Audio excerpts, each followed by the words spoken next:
The dust from the convoy still hung in the air when Lieutenant Sarah Chun stepped off the transport truck at Forward Operating Base Falcon. Her communications equipment bag slung over one shoulder. She surveyed the sprawling temporary installation where the joint training exercise would unfold over the next 72 hours. Prefabricated structures dotted the landscape between armored vehicles and tactical equipment staging areas. Sergeant Rodriguez from the 3rd Ranger Battalion spotted her immediately. "Hey, their communications," he called out to his squad mates. "Looks like they sent us another radio operator." The Rangers gathered near the equipment tent burst into laughter as Sarah walked past, her focus remaining on locating the communications center where she had been assigned. Staff Sergeant Martinez joined the commentary as Sarah approached the operations tent. "Bet she has never been outside the wire," he announced loud enough for the entire area to hear. "Probably thinks combat is answering phone calls back at headquarters." The Special Forces trainees nodded in agreement, their assumptions about her role clearly formed before any introductions. Sarah entered the communications tent without acknowledging their remarks, methodically setting up her radio equipment according to standard operating procedures.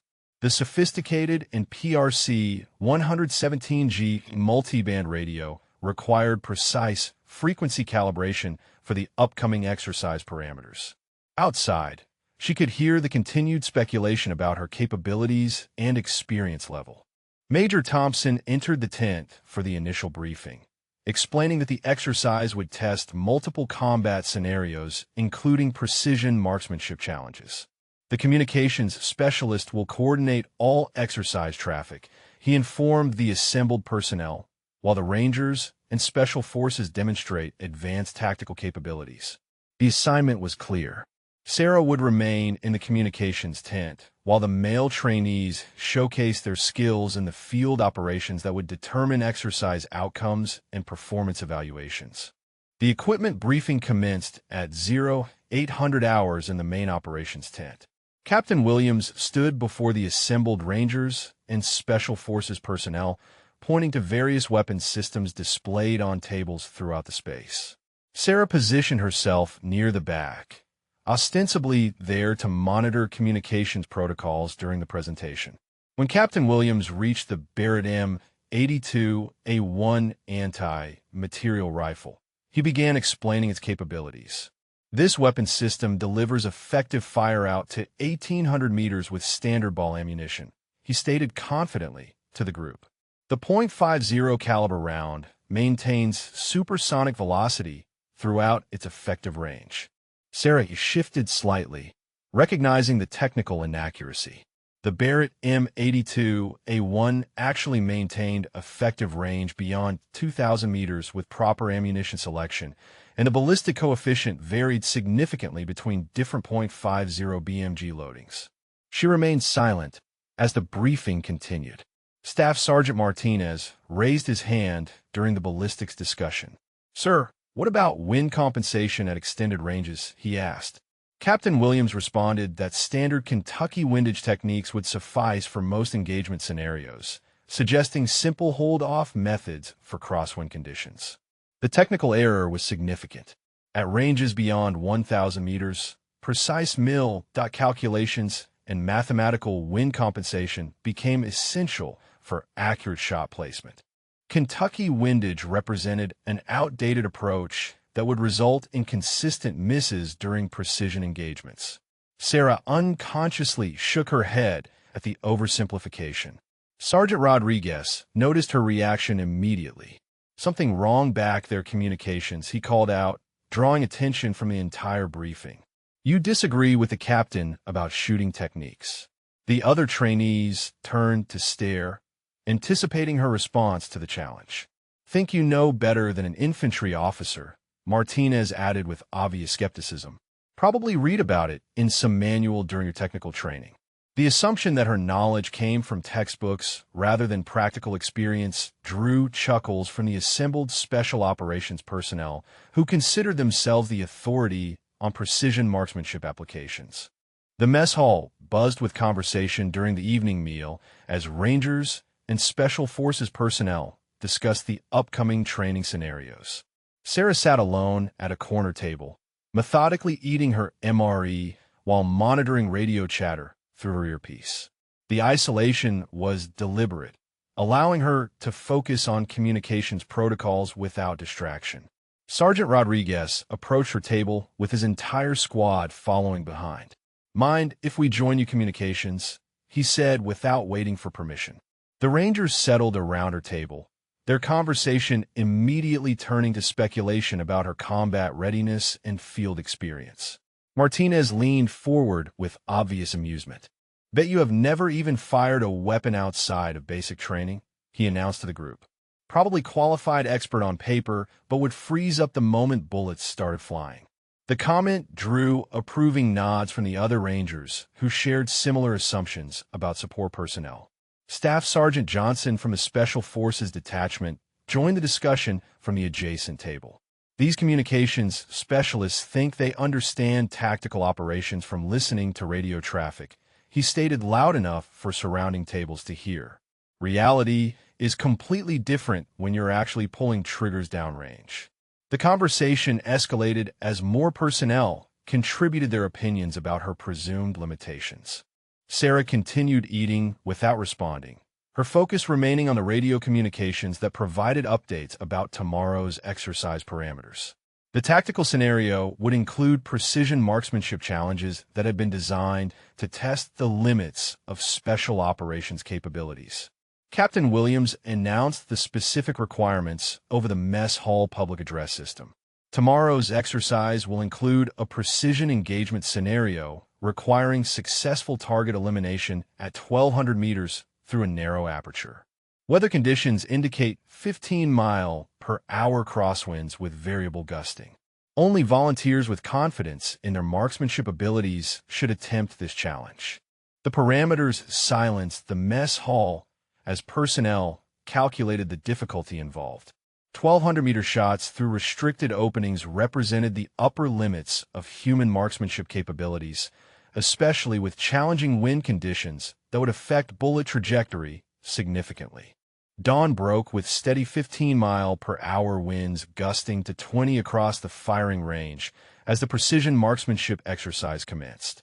The target structure stood 1,200 meters downrange, a narrow window opening barely 18 inches wide that would challenge even the most experienced marksman. Sarah positioned herself in the communications bunker, monitoring exercise traffic while observing the proceedings through high-powered spotting scopes. Staff Sergeant Martinez stepped up to the firing line first, settling behind the Barrett M82A1 with obvious confidence. His squad gathered behind the shooting position, certain their senior non-commissioned officer would demonstrate superior marksmanship skills. The spotting team confirmed target acquisition through their optics as Martinez chambered the first round. The shot cracked across the range with characteristic Barrett report, followed immediately by the spotter's call. Miss left, approximately 3 feet, wind drift not compensated. Martinez adjusted his point of aim and fired again, this time missing right by similar margins. His calculations for wind compensation were clearly inadequate for the challenging conditions. Sergeant Rodriguez took the second attempt, claiming Martinez had failed to account for bullet drop at extended range. His first shot impacted low, striking the target structure below the window opening. The second round went high, demonstrating his own miscalculations regarding ballistic trajectory at 1,200 meters with match-grade ammunition. Staff Sergeant Johnson from Special Forces approached the firing line with supreme confidence, having criticized the Rangers' technique. However, his shots proved equally ineffective, grouping consistently left of the target window despite multiple attempts to adjust for wind conditions. His understanding of mil-dot calculations appeared theoretical rather than practical. Captain Williams observed the failures with growing concern as ammunition supplies diminished rapidly. The exercise had been designed to showcase precision capabilities for visiting international observers, but the consistent misses were becoming embarrassing for the entire unit. Weather conditions remained stable, eliminating environmental factors as explanations for the poor performance. Sarah monitored the radio traffic while calculating the precise adjustments needed for successful target engagement. The wind speed required 4.2 mil corrections at 1,200 meters, while bullet drop necessitated additional elevation adjustments that none of the shooters had properly computed using standard ballistic formulas. The morning progressed with increasingly frustrated attempts as each special operations volunteer failed to achieve target engagement. Colonel Peterson arrived from headquarters with international military observers from NATO allies, expecting to witness demonstration of American precision marksmanship capabilities. Instead, he observed a series of embarrassing misses that reflected poorly on unit training standards. Captain Williams approached the Barrett M82A1 for his own attempt, determined to salvage the exercise through personal demonstration. His reputation as former sniper school graduate should have provided the necessary expertise for successful target engagement. However, his first shot missed by substantial margins, impacting the dirt berm behind the target structure. The international observers exchanged concerned glances as another senior leader failed to demonstrate basic marksmanship competency. Colonel Peterson's expression grew increasingly stern as he realized the exercise was becoming a public relations disaster rather than the planned showcase of military excellence. Radio chatter indicated higher headquarters was monitoring exercise progress closely. Sarah observed each failed attempt while simultaneously tracking wind conditions, atmosphere pressure changes, and temperature variations that affected ballistic performance. The shooters were making fundamental errors in their calculations, treating the engagement as standard range work rather than precision long-range marksmanship requiring mathematical precision and environmental compensation. The ammunition supply dwindled to fewer than 10 rounds remaining as Captain Williams attempted his final shots. Each miss reinforced the growing perception that the challenge exceeded unit capabilities, despite the fact that properly trained marksmen should achieve consistent hits under these conditions. The visiting officers began discussing alternative demonstration scenarios. Colonel Peterson called for exercise suspension, clearly frustrated with the poor performance that would require explanatory reports to higher command levels. The precision marksmanship demonstration had been specifically requested by international allies interested in American training methodologies, making the failure particularly damaging to military relationships. Sarah remained in the communications bunker, quietly calculating the exact adjustments needed for target engagement while listening to radio discussions about exercise termination. Her analysis indicated the shots required 4.3 mils right windage correction and 2.7 mils elevation adjustment for the current environmental conditions with M33 ball ammunition. Colonel Peterson raised his hand to signal exercise termination as the final rounds remained unfired in the Barrett M82A1 magazine. The international observers prepared to depart, having witnessed what appeared to be systemic failures in American precision marksmanship training programs. Radio reports to higher headquarters would require detailed explanations for the poor performance. Sarah stepped out of the communications bunker and approached the firing line where dejected Rangers and Special Forces personnel gathered around their equipment. The morning's failures had shaken their confidence in abilities they had previously considered exceptional. Captain Williams stood beside the Barrett, clearly frustrated with his inability to demonstrate competent marksmanship. "Sir," she addressed Colonel Peterson directly, "request permission to attempt target engagement." The words carried across the suddenly silent firing line as every person present turned to stare at the communications specialist who had remained quietly observing throughout the morning's proceedings. The request seemed absurd given the consistent failures by trained combat veterans. Sergeant Rodriguez laughed immediately. "Communications thinks she can hit what Special Forces missed," he announced to the group. "This should be entertaining to watch when reality meets fantasy." The other personnel joined his amusement, finding humor in her apparent delusion about possessing superior marksmanship capabilities. Colonel Peterson studied her carefully, recognizing something in her demeanor that suggested genuine confidence rather than naive optimism. The exercise was already ruined, so allowing one additional attempt would not worsen the situation significantly.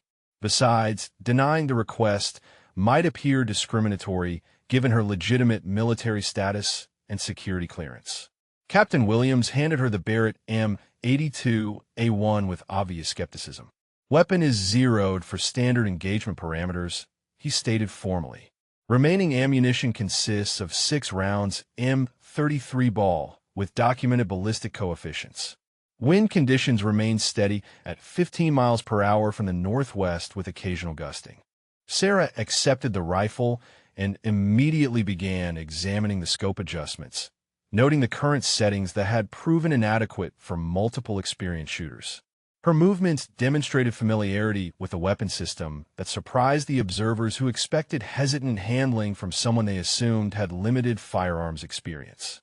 Sarah settled into the prone position behind the Barrett M82A1 with fluid precision that immediately caught Colonel Peterson's attention. Her body alignment demonstrated textbook marksmanship fundamentals as she established natural point of aim toward the 1,200-meter target. The weapon manipulation showed familiarity that contradicted assumptions about her experience level. She peered through the Leupold Mark IV scope, quickly calculating the required adjustments for current conditions. 4.3 mils right for wind compensation at 15 miles per hour crosswind. 2.7 mils up for elevation correction at this range with M33 ball ammunition. Her fingers moved confidently across the scope turrets, making precise clicks that the previous shooters had failed to compute correctly. The spotting team confirmed her target acquisition as Sarah chambered the first round with smooth bolt manipulation. Her breathing patterns settled into the controlled rhythm essential for precision shooting. Natural respiratory pause, timed perfectly with trigger press. The assembled personnel grew quiet, sensing something different in her approach compared to previous attempts. Staff Sergeant Martinez whispered to Rodriguez about her unexpected competence with the weapon system. "Maybe she actually knows what she is doing," he admitted reluctantly. The scope adjustments appeared mathematically precise rather than the guesswork that had characterized earlier shooting attempts by supposedly experienced marksmen. Sarah applied steady rearward pressure to the trigger, breaking the shot cleanly without disturbing weapon alignment. The Barrett's distinctive report echoed across the range, followed immediately by the spotter's excited call. "Direct hit, center mass through target window." The first successful engagement of the entire exercise had been accomplished by the communications specialist. The international observers leaned forward with renewed interest as Sarah smoothly operated the bolt and settled for a second shot. Her movements remained fluid and confident, suggesting this level of marksmanship represented normal performance rather than lucky accident. Colonel Peterson studied her technique through binoculars, recognizing professional competence. The second shot impacted precisely through the narrow window opening, confirming the first hit had not been chance. Sarah's breathing remained controlled as she prepared for the third shot, demonstrating sustained precision that none of the previous shooters had achieved despite their claimed expertise and advanced training backgrounds. The third shot struck dead center through the narrow target aperture with mechanical precision that silenced every conversation on the firing line. Sarah's consistent accuracy demonstrated mastery that transcended basic marksmanship into the realm of professional expertise. The spotting team confirmed another perfect hit through high-powered optics, their voices betraying amazement at the sustained performance. She cycled the bolt smoothly and settled into position for the fourth shot, her movements economical and purposeful. Wind conditions remained steady at 15 miles per hour, but Sarah had compensated perfectly for environmental factors that had defeated multiple special operations personnel. Her breathing pattern never varied from the controlled rhythm essential for precision shooting. The fourth round impacted with identical precision, threading the needle through the 18-inch window opening at 1,200 meters. International observers began taking notes frantically, recognizing they were witnessing exceptional marksmanship capabilities that exceeded their expectations for American military training standards. Colonel Peterson's expression shifted from skepticism to intense professional interest. Sergeant Rodriguez stood frozen in disbelief as Sarah prepared for the fifth shot. This communications specialist was demonstrating impossible accuracy under conditions that had humbled Rangers and Special Forces veterans throughout the morning. Her scope adjustments had been mathematically perfect from the first engagement, suggesting intimate familiarity with ballistic calculations. The fifth shot continued the pattern of flawless execution, striking precisely through the target window without deviation. Sarah's technique remained textbook perfect as she operated the bolt mechanism and prepared for the final shot in her series. The assembled personnel watched in complete silence, recognizing they were observing something extraordinary. Staff Sergeant Martinez whispered urgently to his squad members about her unexpected competence. "Nobody shoots like that without serious training," he admitted reluctantly. The precision she was demonstrating required years of practice and professional instruction far beyond basic military qualifications. Her performance suggested background they had completely misjudged. Sarah squeezed the trigger for the sixth and final shot, maintaining perfect form throughout the engagement sequence. The Barrett recoiled against her shoulder as the bullet traveled downrange toward the distant target, completing a demonstration of marksmanship excellence that would be discussed for years. 6 consecutive hits through an 18-inch aperture at 1,200 meters represented world-class shooting. The sixth shot struck home with identical precision, completing a perfect 6-for-6 performance that left the entire firing line in stunned silence. Sarah cleared the Barrett M82A1 according to standard safety protocols, engaging the safety and opening the bolt to verify an empty chamber. Her weapon handling remained professional throughout the demonstration sequence. Colonel Peterson approached the firing line with measured steps, his expression betraying intense curiosity about the communications specialist who had just demonstrated impossible marksmanship capabilities.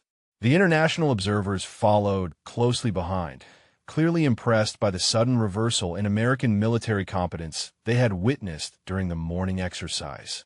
"What is your military occupational specialty, Lieutenant?" Colonel Peterson asked formally, studying Sarah with the analytical gaze of a career infantry officer. Her performance had exceeded anything he had observed during 30 years of military service, including advanced sniper school demonstrations and special operations training exercises. "Communication specialist, sir," Sarah replied calmly while maintaining proper military bearing. However, her tone carried undertones that suggested additional background beyond the simple job description. Colonel Peterson recognized the subtle indicators of someone with classified experience that could not be openly discussed. The Rangers and Special Forces personnel exchanged bewildered glances as they processed what they had witnessed. 6 consecutive hits through an 18-inch target at 1,200 meters represented shooting that surpassed their own capabilities by substantial margins. Their assumptions about her experience and training had been completely incorrect. Colonel Peterson stepped closer, noting details about Sarah's uniform and equipment that he had initially overlooked. A small subdued patch on her left shoulder caught his attention, partially concealed beneath her communications gear. The insignia was unfamiliar but carried the distinctive characteristics of Special Operations Unit identification. "Lieutenant, what is your current call sign?" he asked with growing interest. The question carried implications beyond simple radio procedures, suggesting he suspected her background involved more than standard communications duties. International observers listened carefully, sensing significant developments in the conversation. Sarah hesitated momentarily before responding. "Current assignment utilizes standard communications protocols, sir." However, her pause indicated reluctance to reveal information that might be classified or operationally sensitive. Colonel Peterson's expression sharpened as he recognized the careful phrasing that suggested hidden background. Colonel Peterson examined the subdued patch more carefully, recognizing distinctive design elements that indicated special operations background. The skull and crosshairs imagery was consistent with elite sniper unit identification, though the specific insignia remained unfamiliar to him. His experience with classified units suggested this represented something beyond standard military organization. "Lieutenant, I need your operational call sign, not your current assignment designation, he stated with command authority that left no room for evasion. The international observers stepped closer, sensing they were witnessing revelation of classified information that would explain the extraordinary marksmanship demonstration they had observed. Sarah maintained military bearing while considering her response options. Operational security protocols normally prevented disclosure of classified call signs, but the colonel's rank and security clearance level authorized access to such information. After brief hesitation, she replied quietly, "Ghost Recon, sir." The effect was immediate and dramatic. Colonel Peterson straightened visibly as recognition dawned across his features. Ghost Recon represented legendary status within Special Operations community, associated with impossible missions and classified achievements that were whispered about but never officially acknowledged. He had heard rumors, but never expected to encounter the actual operator. Staff Sergeant Martinez overheard the exchange and stepped forward with obvious confusion. "Sir, Ghost Recon is a video game, not a real military unit," he stated confidently, drawing approving nods from other Rangers who shared his assumption about fictional entertainment rather than operational reality. Colonel Peterson turned toward Martinez with expression that could have melted steel. "Sergeant, you are discussing classified special operations that are far above your security clearance level," he stated firmly. "Your comments demonstrate ignorance about matters involving national security and ongoing operational requirements." The Rangers and Special Forces personnel fell silent as they realized their mistake. Ghost Recon apparently represented legitimate military designation rather than entertainment reference, and their casual dismissal had revealed their own lack of knowledge about classified operations. Sarah's extraordinary marksmanship suddenly made perfect sense within proper context. Colonel Peterson returned his attention to Sarah with newfound respect that bordered on reverence. "Lieutenant, your presence here was not coincidental," he observed. Higher command levels had obviously arranged her assignment to this exercise for reasons beyond simple communication support, though the specific mission parameters remained unclear. Colonel Peterson retrieved his secure communication device and initiated encrypted contact with higher headquarters to verify Sarah's classified background. The conversation remained deliberately vague, but his expressions confirmed receipt of extraordinary information about her service record and operational history. International observers maintained respectful distance during the sensitive exchange. "Sarah, your Delta IV service record includes 3 classified deployments with exceptional performance ratings," Colonel Peterson announced after concluding his secure communications. "Your sniper instructor certification carries the highest possible endorsement from Special Operations Command, explaining the marksmanship demonstration we witnessed today." The Rangers and Special Forces personnel stood in complete silence as the magnitude of their error became apparent. They had spent the morning mocking and dismissing someone whose qualifications exceeded their own by substantial margins. Sarah's patient tolerance of their harassment now appeared remarkably professional given her legitimate superiority. Sergeant Rodriguez stepped forward and assumed the position of attention. "Ma'am, I formally apologize for our inappropriate comments and behavior," he stated according to proper military protocol. "Our assumptions were completely incorrect, and our conduct was unprofessional." The other Rangers followed his example, recognizing their obligation to acknowledge their mistake. Staff Sergeant Martinez removed his patrol cap and approached Sarah with obvious embarrassment. "Ma'am, we had no knowledge of her background and made inexcusable assumptions based on your current assignment," he admitted formally. "Your demonstration today has been educational about respecting all personnel regardless of their apparent roles or duties." Captain Williams joined the formal apologies with visible humility that contrasted sharply with his earlier confidence. "Lieutenant, your expertise clearly exceeds anything we possess in this unit," he acknowledged. "Your willingness to demonstrate proper technique after our poor treatment reflects exceptional professionalism and military bearing that we should emulate." Colonel Peterson observed the proceedings with satisfaction, recognizing that valuable lessons were being learned by personnel who had previously operated under false assumptions about their own capabilities. The exercise had evolved into something far more educational than originally planned, though not in ways anyone had anticipated. Sarah accepted their apologies with grace, befitting her rank and experience. "Gentlemen, every mission provides learning opportunities," she responded diplomatically. Today's exercise demonstrated the importance of technical precision and mutual respect among military professionals regardless of assigned duties. The exercise concluded with Colonel Peterson addressing the assembled personnel about lessons learned during the unexpected demonstration of authentic expertise. The international observers departed with dramatically revised impressions of American military capabilities, having witnessed precision marksmanship that exceeded their highest expectations for special operations training standards. Colonel Peterson approached Sarah with an official request that would reshape her military career trajectory.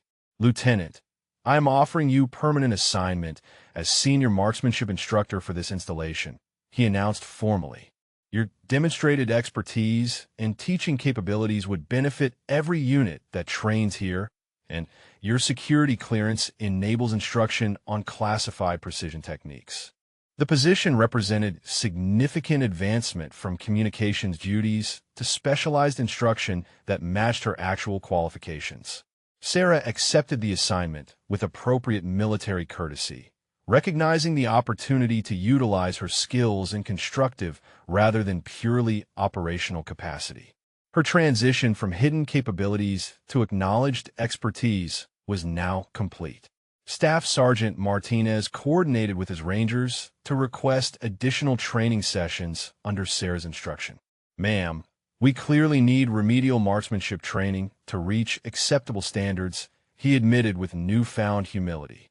"Our performance today was embarrassing, and we need proper instruction to correct our fundamental errors in technique and calculation." The base training protocols underwent immediate revision to incorporate precision marksmanship standards that Sarah would establish and maintain. Her technical expertise would ensure future exercises met professional standards rather than the amateur performance that had characterized the morning's failed demonstrations before her intervention. Captain Williams submitted recommendations through proper channels for Sarah's official recognition and appropriate awards for her service record. Her willingness to salvage the exercise despite harassment from subordinates demonstrated leadership qualities that deserved institutional acknowledgement and career advancement consideration. The transformation in unit culture was immediate and lasting. Personnel learned to evaluate colleagues based on demonstrated competence rather than assumptions about roles or appearances. Sarah's example established new standards for professional respect and technical excellence that would influence training programs for years to come. Her communications equipment remained important for coordination duties, but now augmented advanced marksmanship instruction that utilized her actual qualifications. The base had gained an invaluable resource whose expertise would elevate training standards across all units.